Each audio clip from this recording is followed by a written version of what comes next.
ప్రధానమంత్రి మాతృవందన యోజన పథకంలో రెండవ బిడ్డ నమోదు ఎలా చేయాలో ఒకసారి చూద్దామండి. మొదటిగా లాగిన్లోకి వెళ్ళిన తర్వాత యూజర్ నేమ్ పాస్వర్డ్ ఎంటర్ చేయాలి. నాకు ఆల్రెడీ ఉంది కాబట్టి నొక్కుతున్నా, ఎంటర్ చేశాను. అక్కడ క్యాప్చా వచ్చింది కదా, క్యాప్చా కూడా కొట్టాలి. కొట్టిన తర్వాత లాగిన్ వస్తుంది.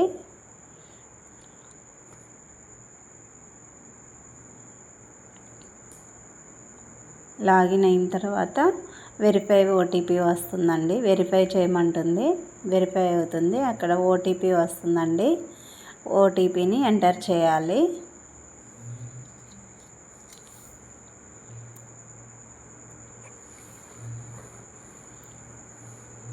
ఎంటర్ చేసిన తర్వాత అక్కడ 3 గీతలు ఉన్నాయి కదా, 3 గీతలు ఉన్నాయి కదా, అది టచ్ చేయాలండి. ఇక్కడ డేటా ఎంట్రీ అని ఉంది కదా, అది టచ్ చేయాలి. ఇక్కడ బెనిఫిషియరీ రిజిస్ట్రేషన్లోకి వెళ్ళాలండి.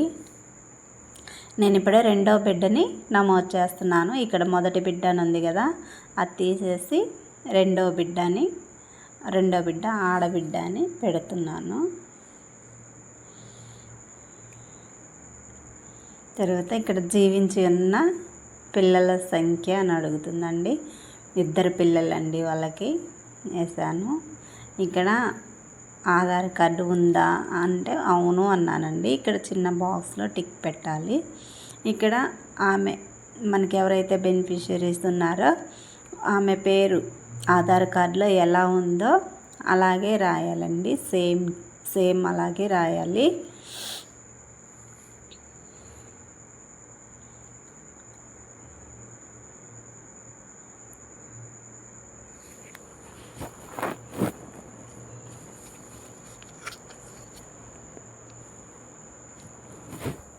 రాసిన తర్వాత కింద తన ఆధార్ నెంబర్ కూడా వేయాలండి. 12 అంకెల ఆధార్ నెంబరు.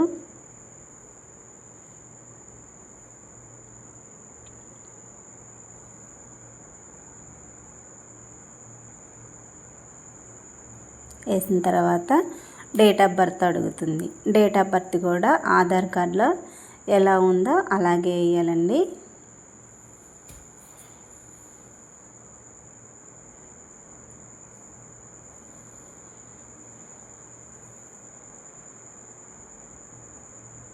డేటు, మంత్ అని అలాగే వేయాలి. అక్కడ క్యాస్ట్ అడుగుతుందండి.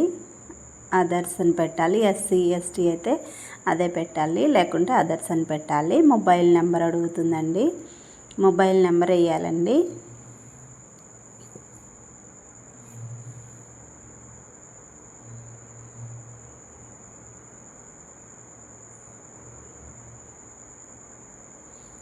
తర్వాత వచ్చేసి ఆ మొబైల్ నెంబరు ఎవరికి సంబంధించింది అని అడుగుతుంది. సెల్ఫ్, హస్బెండ్, మదరు, ఫాదర్లా అడుగుతుందండి. నేను హస్బెండ్ పెట్టాను.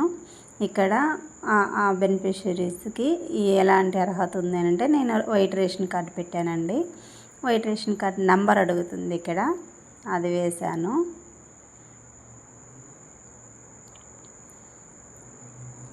ఇప్పుడు రేషన్ కార్డు ఫోటో అడుగుతుందండి. నేను ఫొటోస్లోకి వెళ్ళి గ్యాలరీలోకి వెళ్ళి ఆ ఫోటోను సెలెక్ట్ చేసుకున్నాను.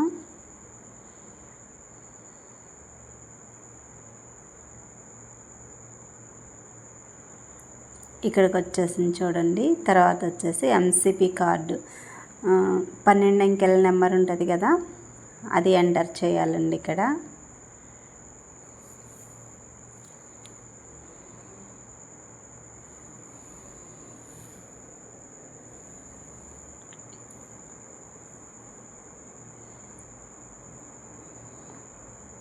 పన్నెండు అంకెల కార్డు ఎంటర్ చేసిన తర్వాత ఆ బుక్, ఎంసీపీ బుక్ ఎప్పుడు ఇచ్చారనేది ఆ డేట్ కూడా వేయాలి.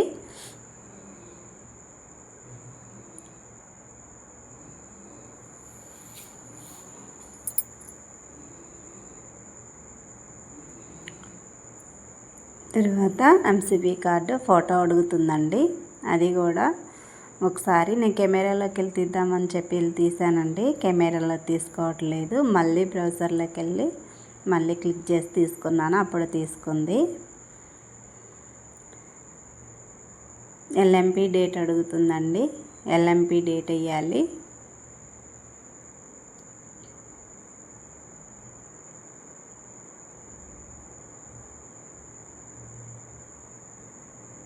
ఇక్కడ ఏఎన్సి డేట్లు అడుగుతుందండి. ఏఎన్సి డేట్లు వేయాలి. డేట్ వేయాలి.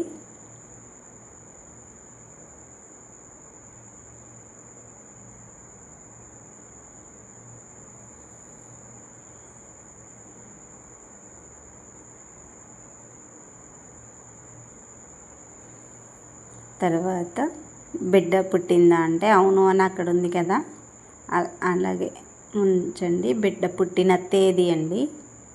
బిడ్డ పుట్టిన తేదీ వేయాలి ఇక్కడ.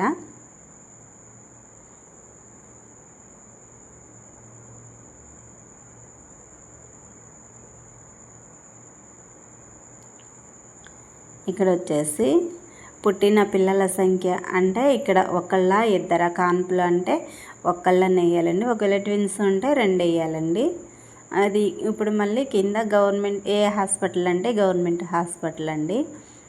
నేను ఇక్కడ ఏం చేశానంటే హాస్పిటల్ పేరు రాయకుండా లైవ్ బర్త్ అని రాశాను. అప్పుడు తీసుకోలేదు. మళ్ళీ హాస్పిటల్ పేరు పిహెచ్సి అని రాస్తే అప్పుడు తీసుకుంది.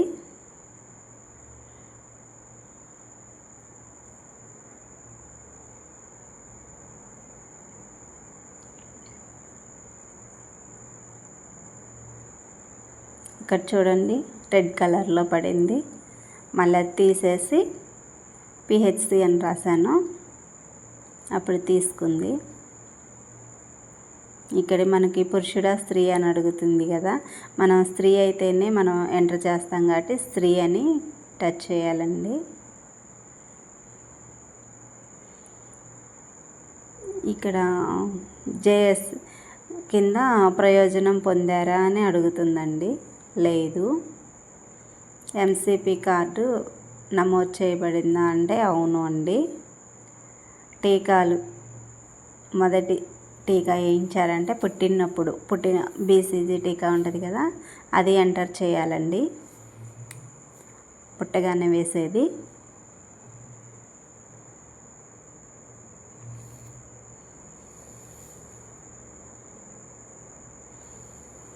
తర్వాత 6వ వారంలో వేసేదండి. వేసే టీకా అది కూడా ఎంటర్ చేయాలి.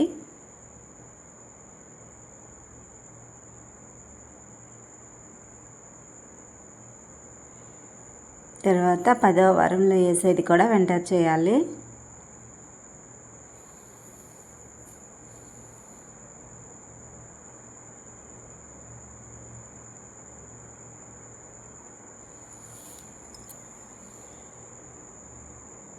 తర్వాత 14వ వారంలో వేసే టీకా కూడా ఎంటర్ చేయాలండి. ఇలా 2వ బిడ్డకి 14 వారాల టీకాలు కూడా ఎంటర్ చేయాలండి.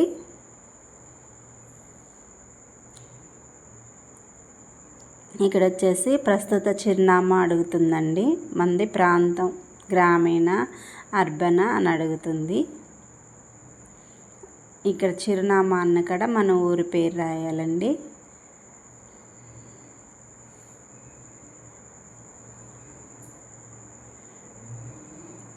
ఇక్కడ ఆంధ్రప్రదేశ్ ఎన్టీఆర్ డిస్టిక్ గంపలగూడెం మండలం. ఇక్కడ గ్రామం వచ్చేసి సెలెక్ట్ చేసుకుంటే ఇక్కడ చెన్నవరం అక్కడ అలా పెట్టేసేయాలండి.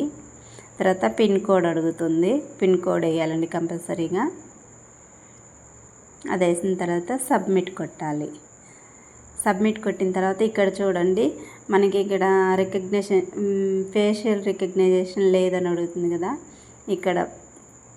ఇక్కడ గ్రీన్ కలర్లో కనపడుతుంది చూడండి, అది టచ్ చేయాలండి. టచ్ చేస్తే అంగడి చూడండి బెనిఫిషరీ ఫేస్ రికగ్నిషన్ అయ్యిందండి. మళ్ళీ స్క్రోల్ చేసి ఇక్కడ సబ్మిట్ చేయాలండి. అంతేనండి. షేర్ చేయండి.